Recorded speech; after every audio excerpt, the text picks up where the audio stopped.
So I wasn't really expecting this this morning, I'm going to be honest. Gearing up to do the preview for the Liverpool game. A game that it's really hard to look forward to in terms of trying to get a result side of things. I mean, for the actual occasion, I always think, West Ham at home, gets a big side, be under the floodlights. It's always got that kind of, I don't know, that feel to it that, something could happen. You never know with West Ham, we'll rise to the occasion. And I've always still got that belief. I've always still got that about West Ham. That will never really escape me. But looking at the actual facts of it all, if you're going into the game, looking at the levels of performance against a team like Liverpool and the way that we've been playing, it's quite daunting, isn't it? Let's be honest. So yeah, I was doing the preview for this game in terms of preparation. I then got quite an interesting update from XWHU employee with regards to the manager. I'm going to come to that in a minute. I'm going to come to West Ham in a minute, and then we'll talk about West Ham. Let's talk about Liverpool first. I've got to be honest. I'm so impressed with Arne Slot. I'm really just stunned by how well he has picked things up at Liverpool. Coming into a football club that have had a leader at the helm now for quite some time in Jurgen Klopp, who really sort of captured Liverpool, didn't he? And the fans really got behind him. Obviously, delivered them the most recent success we've seen in certainly in my lifetime. I've seen Liverpool play. I sort of caught the tail end of them in their dominance. Obviously, then it went to Manchester United in the 90s. So I never really sort of saw the Liverpool machine effectively in my time as a fan. So I felt that Klopp sort of didn't bring it back probably to the levels it was, but it wasn't too far off. Obviously, they've won things. They've won European Cups. They've won the Premier League title.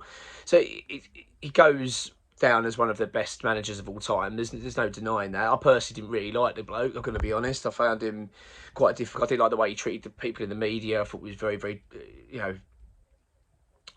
poor conduct from his side. A bit of a bully, I'll be honest. I found him, to be honest. When he was winning, all the big smiles were out and everything went wrong. He was very nasty.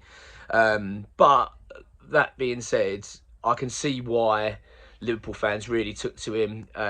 He's one of them. I think when he's on your side, you'd really love him. Much like Arsenal with Arteta.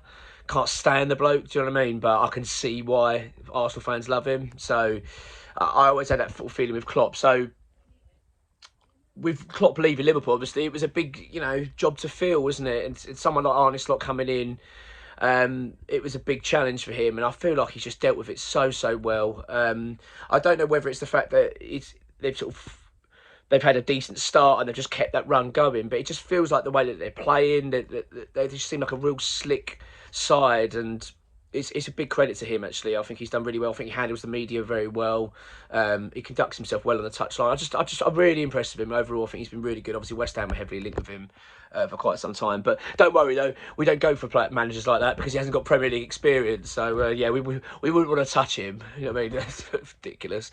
It literally...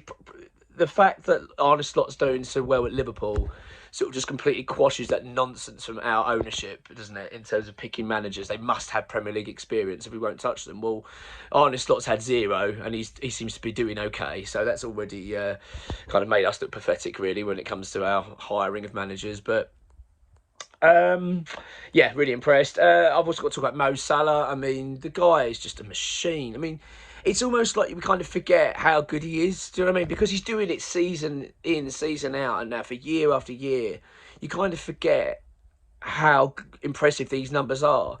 He scored 16 goals this season already. We're only halfway through the season, not even there yet, but it will be in this match. 16 goals already and 11 assists. The guy's how old is he? I wrote it down here. He's 33 next year.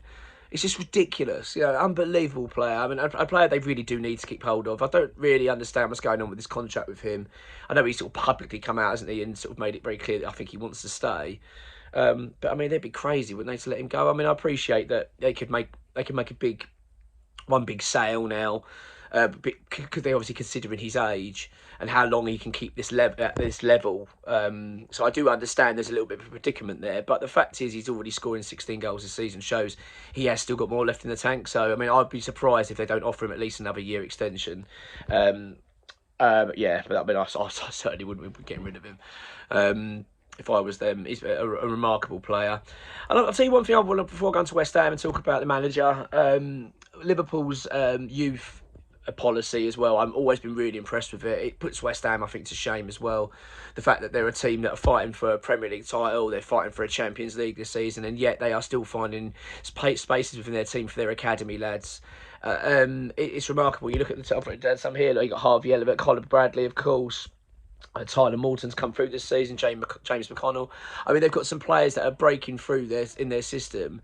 And I appreciate, we've recently seen Ollie Scholes being given a bit of a chance in the Premier League. Well, that's great, and I'm pleased to see it, but we need to see more of it, And I feel like when you're seeing teams that are under bigger pressure than West Ham when it comes week in, week out, getting results. Let's get it straight. They are under immense pressure, and yet they're still able to find spaces for their academy lads. I feel like it just puts West Ham to shame. It really does.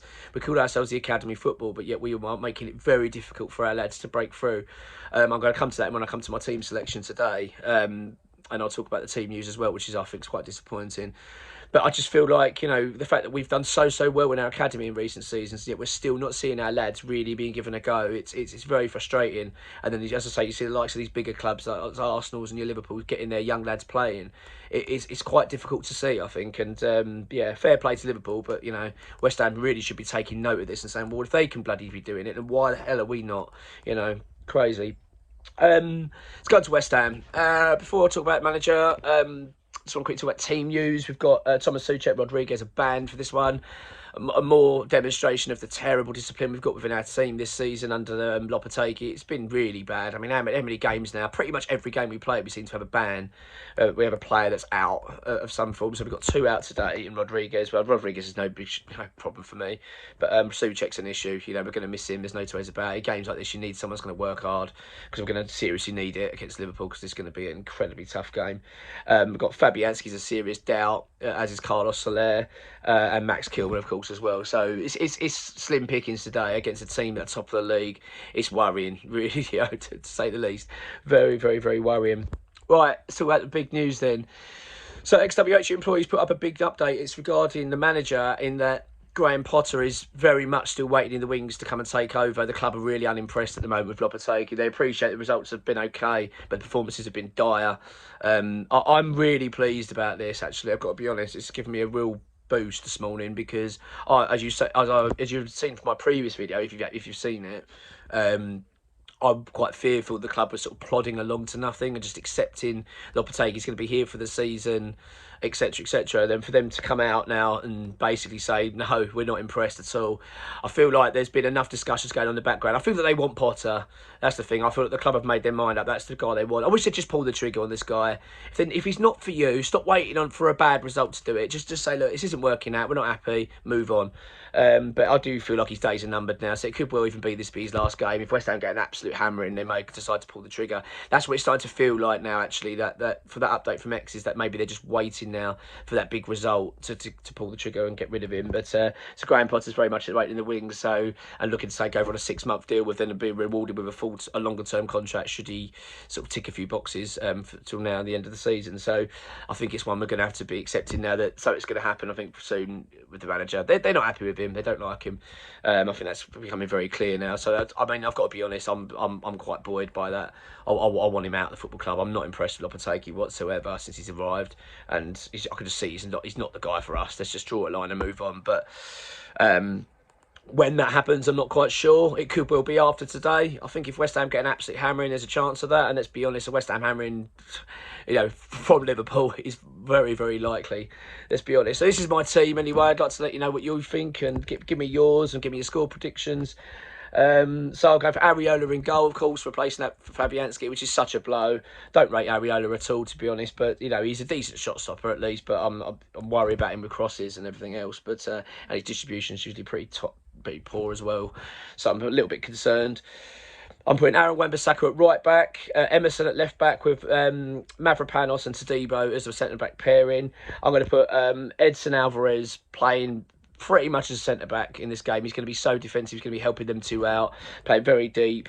I would have Lewis Orford in midfield with Lucas Paqueta. That won't happen. I'm just saying that's what I would pick. This is what I'm saying about, okay, this is the perfect sort of game for him, I think. Well, we're not expected to get a result. We're playing the team top of the league. Get him out there. Do you know what I mean? Get some experience. He'll be all right. Do you know what I mean? And West Ham fans would love that. Everyone would live to see a young lad out there. You know, he's got senior players around him as well to support him. I personally would love to see Alford in that team, but I know it won't happen. I know we won't see him today. But that's what I would be doing if I was in charge today, and just to get, he also gets the fans and everyone gives everyone a big lift. Do you know what I mean? It's so short-sighted. I think Ollie Scar's in the squad, but I don't think that Alford is, which is a real shame. But that's what I would be picking if I was the manager today. Well, Jarrod Bowen out on the right, Somerville on the left, and I'm having Mohamed Kudus playing through the middle. We're not going to have much of the ball. Let's be honest. Liverpool going to dominate possession. I think we're going to be playing counter-attack anyway. I want a bit of pace up there, a bit up front. And I think we're going to be getting rid of Fulkrug in January anyway. So I'd rather keep him fit. I know he probably will play Fulkrug, but I want to keep him fit. I'm concerned about him picking up another injury and we can't get rid of him, and I want him gone as well in January because he's made it very clear he doesn't want to be here anymore. For the prediction, I'll put 4-0 Liverpool. I just don't see anything else other than a hammering today. I really don't. I just can't see anything past it. I feel like the way that we play, Liverpool are just going to pick us off. I really do. We get away with it against the big sides, even the likes of we get against the lesser sides in this league. You get away with it. I mean, you look at even Southampton. Southampton had chances against us. They're bottom of the bloody league, and they had chances. I mean, you're going to give us to Liverpool. They ain't going to be that forgiving. Do you know what I mean? They're going to take theirs. So I've got a feeling it's going to be a very comfortable win for Liverpool today. So I reckon it's going to be 4-0. I hope I'm wrong. I hope West Ham turn up, roll their sleeves up, and put in a great performance. I really hope so. But with the way we've been playing, and the fact we've got so many players out as well, I just can't muster up that kind of enthusiasm for this. But I'd be interested to see what your thoughts are on it. But yeah, big news, I think, on the manager. I think his days are very much numbered. But until then, come on, your ones.